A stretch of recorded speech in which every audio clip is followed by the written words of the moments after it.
The Second Amendment is one of the most crucial yet widely argued rights that we have as Americans. Some say that it's so old that it's outdated. It needs to be gone away with. Others argue that it's way too dangerous. Well, let's dig into it. Let's dive into the Second Amendment. Let's read the text. Let's understand what the Founding Fathers meant. We're going to dive into the Militia Act of 1792, had to look at the notes. And understand exactly how that right benefits us, what it means to us, and what could happen if that right is taken away. Let's dive into the Second Amendment on this episode of the Range Minded Podcast, episode 269, Shall Not Be Infringed. I hope you enjoy this episode.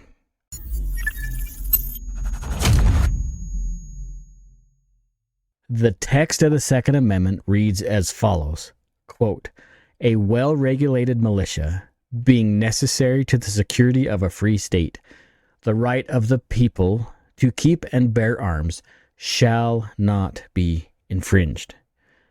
Now, a lot of folks look at the text and they say, it says militia, and that means some sort of military unit, whether it be something like the National Guard or the standing military that the United States didn't have at the time. Oh, hey, this is future editing the video, Steve. Yes, I did misspeak. I was wrong. We did have a standing army, and we were a country at the time of the Bill of Rights. I deeply apologize for what mistakes I make. I'm only human. That doesn't change the importance of this video. Let's keep listening. They feel, a lot of the anti-gunners feel that the Second Amendment only relates to a standing army. But that's not how the courts see it. In fact, we've seen a lot of great cases come out of the Supreme Court, a lot of great decisions coming from the Supreme Court to help clarify the meaning of the Bill of Rights. In the Heller decision a few years back, Supreme Court Justice Scalia helped clarify it by breaking it down to the operative clause and the prefatory clause.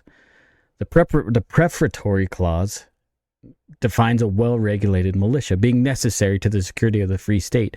But the operative clause, the one that has the teeth, the one that has the argument, is the part where it mentions the right of the people to keep and bear arms. If it was just for a military unit, the Founding Fathers would have stated that it was for a military unit. No, they included the people because the people had the power. The government is not meant to have control over the people. The way the Constitution is written, it is a fence around those who we elect.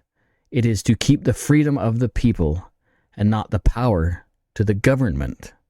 This was Supreme Court Justice Scalia's quote. He said, quote, "The prefatory clause does not suggest that preserving the militia was the only reason Americans valued the ancient right. Most undoubtedly thought it would even be important for self-defense and hunting." Self-defense. In fact, I contend that hunting is the least beneficial from the Second Amendment. In the Federalist Papers, it goes into depth that it is more important for the people to keep and bear arms to fight against a government that turns into a tyrannical rule and not a republic, the way that the Constitution spelled it out for us. Or in other words, the translation is, the Second Amendment is not for duck hunting. It's not for big game hunting. It's designed to keep the people safe from some sort of tyrannical rule, which could at some point show its face on American soil. Joseph Story said this, quote, "The right of the citizens to keep and bear arms has justly been considered as the palladium of the liberties of a republic, since it offers a strong moral check against usurpation and arbitrary power of rulers, and will generally, even if these are successful in the first instance, enable the people to resist and triumph over them." Again, even our founding fathers understood that the Second Amendment is not about hunting and is not only for military service, but is meant for everyday citizens to have a check against a government that could at some point turn into a tyrannical rule. Our founding fathers, they were pretty smart. Now, it's important to understand what is meant by arms in the Second Amendment, right? The right of the people to keep and bear arms. Well, what is arms? Is it our two little dangly things that hang from our shoulders? No. The founding fathers did argue this. The way they understood it is completely different than what we understand it now. And that's why I wanted to dive into the Militia Act of 1792, because there's some important information there. In the Militia Act of 1792, there's this paragraph, quote, "Every free able-bodied white male citizen of respective states who is or shall be of age of 18 years shall be enrolled in the militia, and every such citizen shall provide himself with a good musket or firelock or a sufficient bayonet and belt, 2 spare flints, and a knapsack." It didn't say that the United States was going to supply these men like we have now. When you join the military, you don't take your guns, you don't take your tank, you don't take your jet fighter. No, that stuff is supplied by the government. Here, the Militia Act, every able-bodied man was required to have a firearm, was required to have a bayonet that could affix to it, was required to have the necessary munitions to keep that firearm fed. It also states at some point later on that is anything that can be used in offense or defense. Now, why would they say that? Why would they put that in there? It's not the military's job. It is the citizen's job to have arms to keep themselves safe. Yes, in this case, the militia was necessary because it was every citizen that was involved at the point. There was no standing army at the time. Yes, again, I misspoke. We did have a military. Just keep listening. Quit picking on me. When this was written, it was the citizen's job to maintain freedom. But that did not stop when the military was created.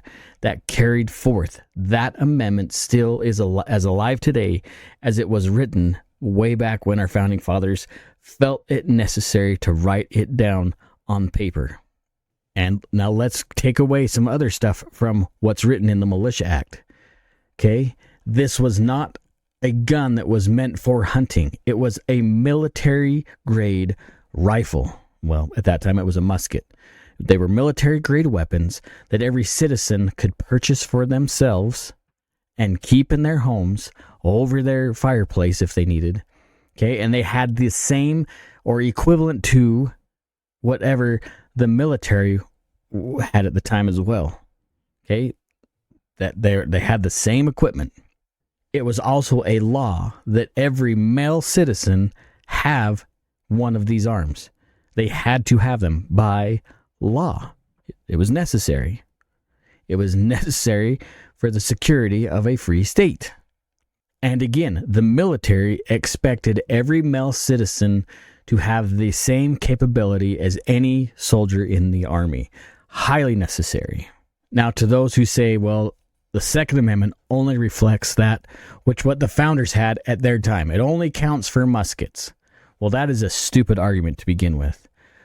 But I'm going to go to the stupid side in a second. What the founders saw fit is that every citizen had the ability to have the same level of firepower as the military did at the time. Now, I know I misspoke. I said that there was no standing army at the United States at the time. I misspoke. They did. They had an army at the time, but they still depended on the militia because they just didn't have enough people to fight against the greatest military power at the time. They couldn't be everywhere at once, where the British had a vast and well-regulated, actually, military component. So I misspoke there. Now, when they say, well, it only applies to the muskets and it only applies to arms that they had back then. So you're saying that you want to get rid of your iPhone and your iPad and your computer and only go back to passenger pigeon and pin and quill? Is that what you're saying to me? No, of course not. The founding fathers knew that people would evolve, that what we had would become better. They understood that. These were highly intelligent people. They weren't just willy-nilly idiots that come across the pond. They understood that civilization would evolve. And the Constitution really is a document that is made to encompass any new technology at the time. Not to mention, these guys didn't just have muskets, not just these single-fire rifles that took, you could maybe pop off 2 rounds in a minute. No, I want you to look at something like the duck-foot pistol or maybe the puckle gun, and then you might change your mind.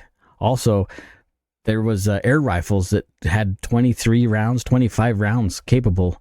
Pretty ingenious stuff. There's a lot more stuff. If you want to say that it only counts for arms that they had then, well, the puckle gun was very near to the Gatling gun. So does that mean I have a Gatling that I can consider a free arm? Side note, the NFA needs to be repealed because it's unconstitutional. Hell yes.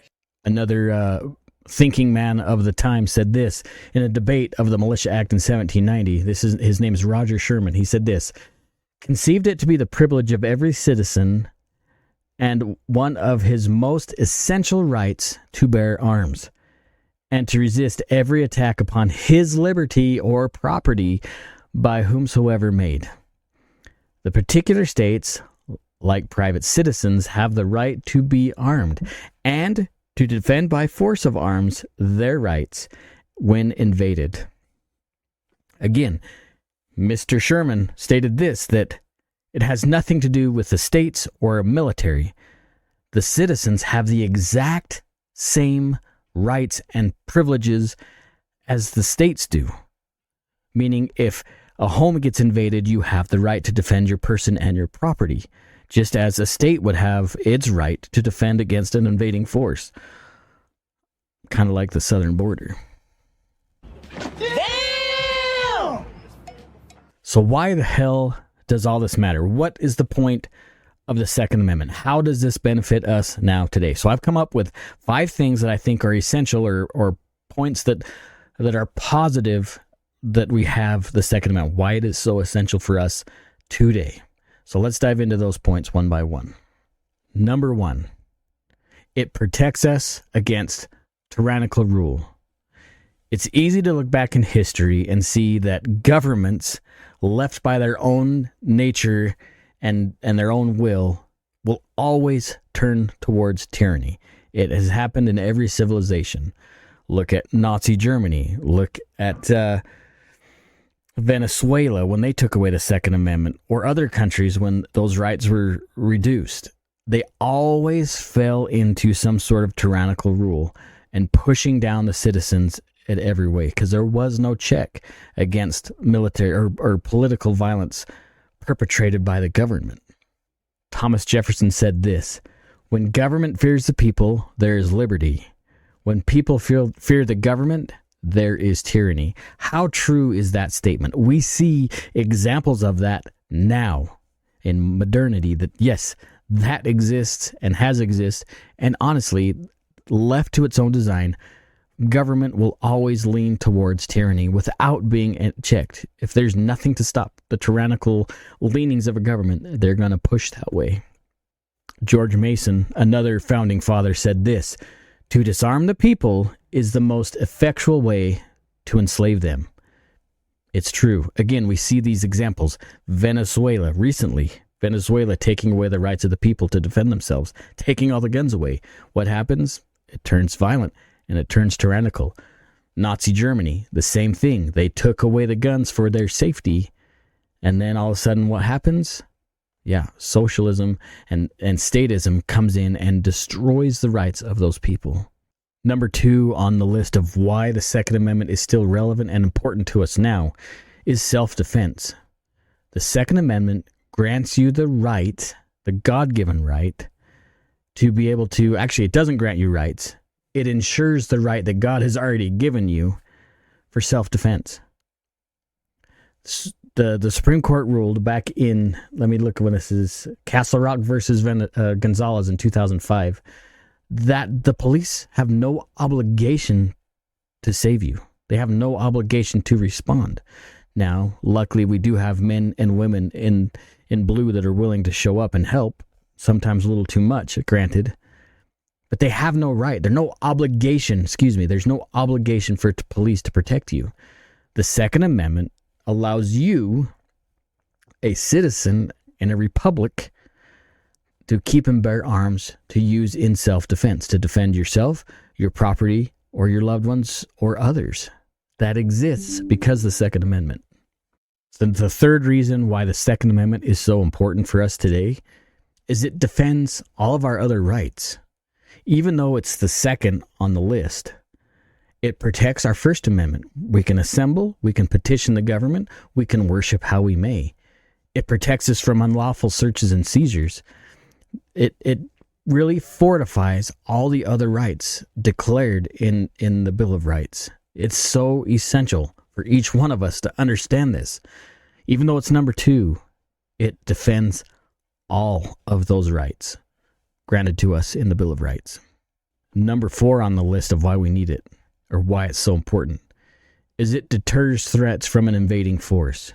I think it was it Japan that said that they will never invade the United States? This was back in World War II, because there's a rifle behind every blade of grass. I'm sure I botched the quote, but that's essentially what was given. And that's true. In the United States right now, there's almost 500 million firearms privately owned. That's more than most militaries outside of the United States. The citizens, just as a civilian force itself, a fighting force, has a pretty substantial force multiplier, if you will. It's very important. And number 5 on this list, and this is what I think a lot of countries don't understand, because it's not part of their ethos, their beginning, is it's really just embedded about, and it's fundamental to American individualism. It is more than just part of our culture. It is who Americans are. Being able to establish the right to defend ourselves from a government is something that's really not understood throughout the world. It's misunderstood more than anything. A lot of other governments and countries say, well, it's too dangerous in the United States because you get shot all the time. That doesn't happen. It's a farce. A lot of other countries truly misunderstand what makes America America. And part of that is because our will to fight and the Second Amendment that helps us defend that the rights that we are granted by God. You still think America is too violent because the proliferation of firearms in every home of the United States? Well, let's dive into what happens if you don't have that right anymore. I've already mentioned these, but I want to dive into them a little bit deeper. First of all, first one that comes to mind, because Australia is close to my heart. I love Australia. I lived there for a couple of years. In 1996, they had a horrible tragedy. The Hobart shooting. Horrible, right? Well, as a reaction, because they don't have that right, they had a privilege of owning guns, the government came in and bought back all of the guns, save a few in Australia. You can still own a gun in Australia. It's just really difficult. So they confiscated a bunch of guns in hopes that it would curb any kind of shooting. Now, if you do a little searching, you'll understand or see that it didn't really stop mass shootings in Australia. And it definitely didn't curb the violence. What they did see, however, was a rise in home invasions, because the bad guys knew that the homeowners had no way to really defend themselves. Now let's jump to Venezuela. Again, this is fairly recent, 2012. They created the same thing. They were worried about their gun violence because they don't understand it has nothing to do with the gun and everything to do with violence. They confiscated guns. They created a gun ban, thinking that it would drop the murder rate and the violence rate in Venezuela. Well, what happened? First of all, the government swooped in and became very authoritative And now Venezuela is one of the most violent countries in South America. Very high death rates. It's not safe. Not because the guns are gone. Well, it is because the guns are gone. But they didn't have the effect that was given. Right? Just because you take away a tool that can be used for violence, that doesn't stop the violence. In fact, when you take away somebody's right to defend themselves, the violence increases. Bad people will do bad things no matter what. Now let's talk about Nazi Germany. Germany has another special place in my heart. My dad is German. He was born in Berlin. So I understand what the impact, even though my dad was born after the war, the impact that the Nazi regime had on the people there was lasting for generations. So the hatred of the Jews, and to keep them safe, right, the Nazi regime came in and disarmed the people. Well, what did we see? We saw internment camps, which eventually led to the Holocaust, because the Jews had no way to keep themselves safe from a very tyrannical and socialist government that was hell-bent on destroying a group of people. Here's the thing about gun control. It offsets or attacks minorities at a greater proportionality than it does normal or other societies, right? I shouldn't say normal, that's not fair. But it attacks the minority class much greater than it does the middle class, or especially the upper class.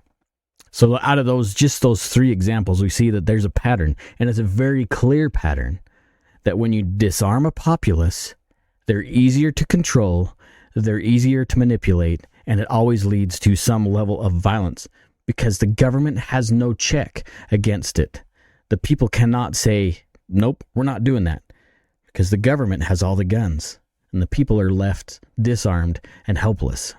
It reminds me of this Benjamin Franklin quote that I had to dig up. He said this, quote, "They that give up essential liberty to obtain a little bit of temporary safety deserve neither liberty or safety." I would rather deal with violent freedom than peaceful safety. I know I botched that quote up too, but you know what I'm saying. Let's talk for just a second about the Supreme Court and modern gun control schemes. Now, thankfully, the court has seen fit to help define what was meant by the Founding Fathers and given us some guidelines and given us the way to defend our rights. And even though it might be minuscule in some aspects, it gives us a way to leverage the freedom back to the people and the power away from the government, the way our Founding Fathers designed. In the Heller decision of 2008, it reinstated that the Second Amendment is an individual right and not the right of the government or a military force. It truly belongs to the people, as it is in the Prefatory Clause. In 2022, the Bruin ruling struck down a lot of the unconstitutional and illegal carry laws restricting citizens from exercising their Second Amendment rights. Now, there still is a lot of fighting to do. There still is a lot of problems going on, especially in these highly gun control active states, that the Supreme Court is going to be ruling on these even more in depth. But we do know, because of Heller and Bruin and Caetano and others, honestly, that the right of the people to keep and bear arms shall not be infringed. And the term shall means exactly what it means. You shall not infringe upon these rights. Even though a lot of states keep pushing and pushing at the behest of a lot of these anti-gun groups, we are winning little by little, which is important to understand. And it's important for you as a free citizen who enjoys your Second Amendment rights. It's important for you to understand how these rulings work in your favor. What it really boils down to in the end is that the fight to retain our Second Amendment is going to keep just going on, probably in perpetuity, forever.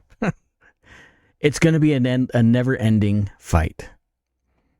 And that's why it's so important for us as 2A-minded people, as freedom-minded people, because honestly, you don't have to be pro-gun to be pro-Second Amendment. It's important to understand that that is an integral part of our freedom. So what do we do as citizens? We need to stay informed. We need to be involved as much as we can in the community. Even if we don't own a gun, we should be as involved in the Second Amendment community and support of the Second Amendment as we are in the First Amendment or the Fourth Amendment or the 14th Amendment. All of these are important for our freedoms. The Second Amendment is not about sport shooting. It is not about hunting. It is about your individual right to keep you and your family safe from harm, whether that be from a violent criminal or a tyrannical government. Now, there are benefits that come with the Second Amendment, like sport shooting, like hunting, like other recreational activities that can be done with guns, whatever they may be, even content creation, for crying out loud. Those rights are afforded to us by God and granted by the Constitution. Well, maybe granted by God and afforded by the Constitution. You decide.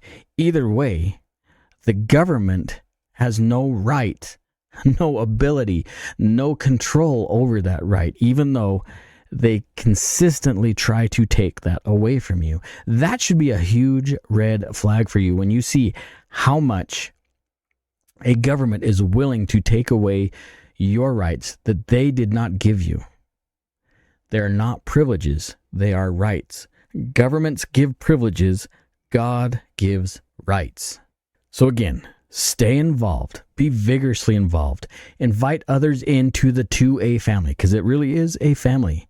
Make sure that you exercise your right as frequent as possible, and don't be shy. I don't know, that's one thing that a lot of people are really concerned about, is they're too afraid what other people might think if they own guns. Are you worried about what people think when you read a magazine or look at your phone or speak freely or maybe what you worship? Come on now. The Second Amendment is important, and it should be something if you want to exercise. Again, it's not just about guns. Arms also includes knives or whatever might be in offense or defense. We mentioned that a while ago, right? Arms are anything that can be used in offense or defense. We need to understand that we are exercising our right when we carry a pocket knife or a coup-baton, or if we know how to use keys, or even our hands and feet.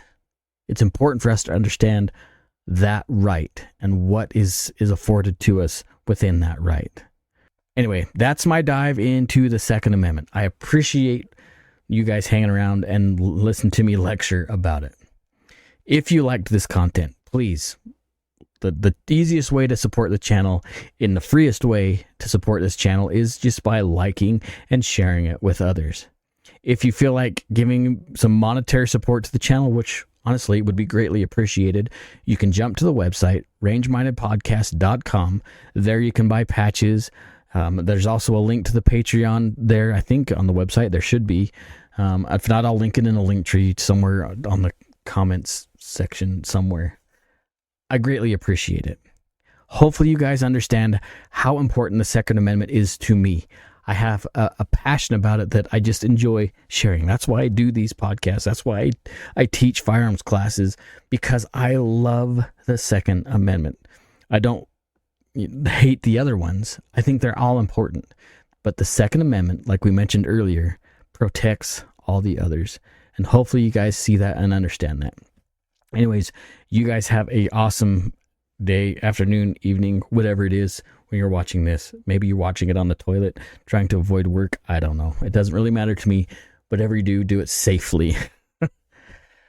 Don't forget, you have to take somebody shooting to help be good stewards of the Second Amendment. We need more flock into the fold, I guess you could say. And also, don't forget, you need to always stay range-minded. Peace out. Stay safe. Before we go, I wanted to read this quote from Thomas Jefferson because it is awesome. I love this quote. Check this out. A strong body makes the mind strong. As to the species of exercise, I advise the gun. While this gives moderate exercise to the body, It gives boldness, enterprise to the independence of the mind. Games played with the ball and others of that nature are too violent for the body and stamp no character on the mind. Let your gun, therefore, be your constant companion of your walks. Thanks, Thomas. See you guys. I want to insert this before I go. I know I already said goodbye and all that other stuff, but I think this is really, really important for you guys to hear and to understand and to get involved. As citizens, as good citizens of this country, it is imperative that we make our voices heard. Now, I know I did a video about this earlier today. It was a little bit, the audio sucked, right? Because I was at work, it was noisy, and I did not have this wonderful podcasting equipment. Your voices mean something. It's important to understand that, and it's important to be willing to make your voices heard as often as possible. Because remember, we're the boss. We're the ones that hire these people in Washington to do what we all can't be there to do ourselves. Okay, we are in charge. Now, Pam Bondi, if I can say her name right, she just received enough votes to become the Attorney General. Now, she is part of the deal that takes care of the ATF, right? She is now over the ATF, basically. Now, she has a person in mind that she wants to control the ATF. This person, I don't know who this person is. I've never met this person, but there's a lot of rumblings about this particular individual that is a very seasoned law enforcement officer. Why is that bad? Well, let's jump back to what the ATF has been doing compared to what it was designed to do in the beginning. Let's start at the beginning.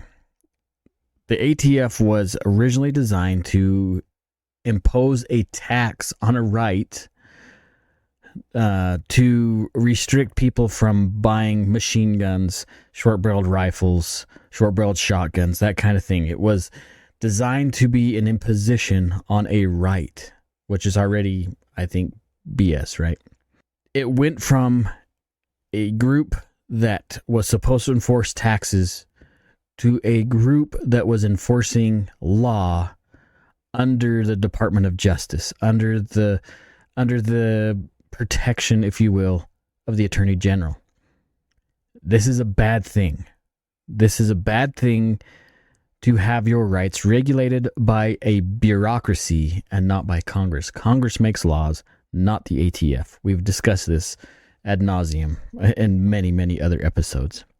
Now, as far as Bondi's idea of having this individual, a seasoned law enforcement officer, to take control of the ATF, why do I think that's a bad thing? Because the ATF is not a law enforcement agency.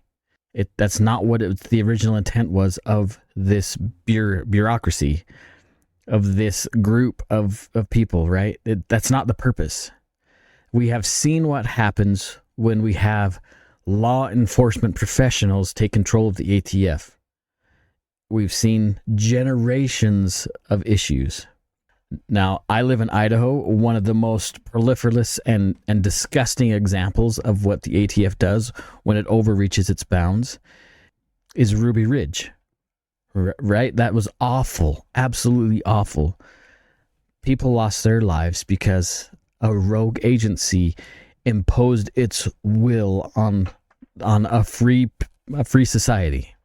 We just talked about the importance of the Second Amendment. A few years later, we saw what happened in Waco, Texas. Terrible, a tragedy. A lot of people died because an agency wanted to enforce the law that they created under the guidance, under the protection of the Department of Justice, not the laws that Congress set forth. This is what's dangerous about allowing a law enforcement professional, a seasoned law enforcement officer, taking control of the ATF. President Trump has had several names presented to him as possible directors of the ATF, right? We talked about Brandon Herrera a lot. Now, there's in the last episode we talked about maybe the pros and cons of getting rid of the ATF. I'm not sure if Brandon is the right guy.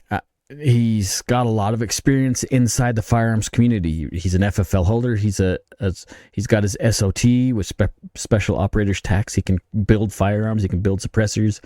He has his FFL to sell guns, buy and sell guns. So he's got a lot of experience on the professional side, not just the YouTuber side, which I know a lot of people don't like that about Brandon Herrera, and I get it. He comes across as really juvenile and as a character of something that a lot of people don't like. That is his YouTube persona. I have met with Brandon. I've talked with Brandon before. We're not tight. We're not homies by any means, but I've had a chance to talk to Brandon. He's a pretty cool guy. He's abrasive, yeah, but maybe that's what we need in the ATF. Right now, a guy named Marvin Richardson is the one that kind of took Stephen Dettelbach's space when Stephen Dettelbach left. Marvin Richardson is not a good individual to be in control of the ATF. He had his hands all over, not Ruby Ridge, but Waco, just like some of the others in this wonderful agency. They have their little fingerprints all over this stuff. ATF, the current administration and the leadership of the ATF has a really bad track record of protecting citizens. In fact, it does quite the opposite, as it seems, allegedly taking away the rights of people. One that I wouldn't mind seeing, either Brandon Herrera or another gentleman named Blake Masters, who had run for a seat in Arizona but lost. He has a lot of good pro-2A sentiments, and I know that puts the fear in a lot of people when it comes to the ATF and the uncertainty of what could happen to the agency. But what we don't want is somebody like David Chapman, who Biden tried to put in there, who was an awful person and who really did. I mean, he took a picture of himself, all happy Joe Lucky, at Waco. Pretty disgusting and not somebody we want leading the agency. But Brandon or Blake Masters, I mean, they really are good options. So I'm really concerned about who Pam Bondi has in mind. I don't know who it is. There's been a lot of rumblings about it. There's been some folks sharing with other YouTubers that have a way bigger influence than I do about who this individual is. People in the know, people inside of DC sharing this information. So I just wanted to make you guys completely aware of it. What can you do as a citizen? Great question. I'm glad you asked that. Just like I mentioned in my video that I posted earlier today, which happens to be the 5th of February, by the way. I think it's important that social media, like I said, is a big deal. So get on your social media, tag the real Donald Trump or at POTUS or whatever on Twitter or on Truth Social.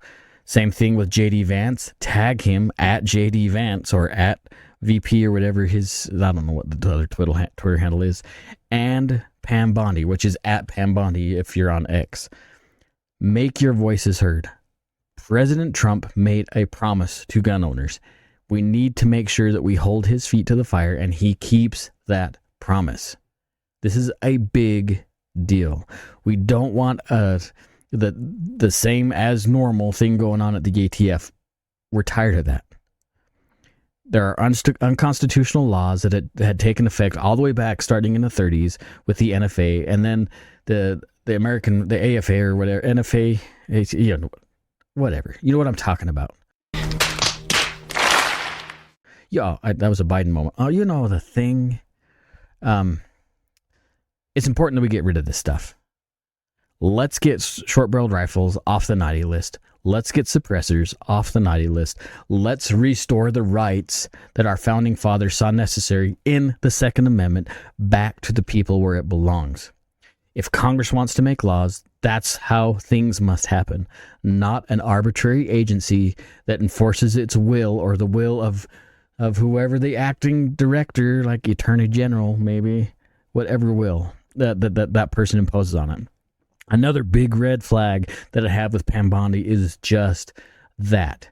When she was in Florida, she was all for red flag laws. President Trump was all for her mentioning about how important it was to bring red flag laws into existence. That is a major issue with a lot of us. That bypasses the Fourth Amendment. You can't just take something away from somebody without a warrant, without due process, and just say, well, we'll take away their stuff first, and then we'll worry about the court system. President Trump said something very similar to that. That's just kind of verbatim what he said. We cannot have that.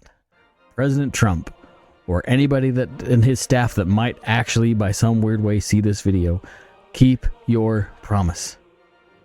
No, we do not want a long-term law enforcement officer in charge of the ATF. You have some great names in front of you that are involved, or from, rather, the firearms community that could actually make positive changes and actually bring common sense back into the ATF. Let's make that happen. And now I'll let you guys go. Peace out, stay safe, and stay range-minded. See ya.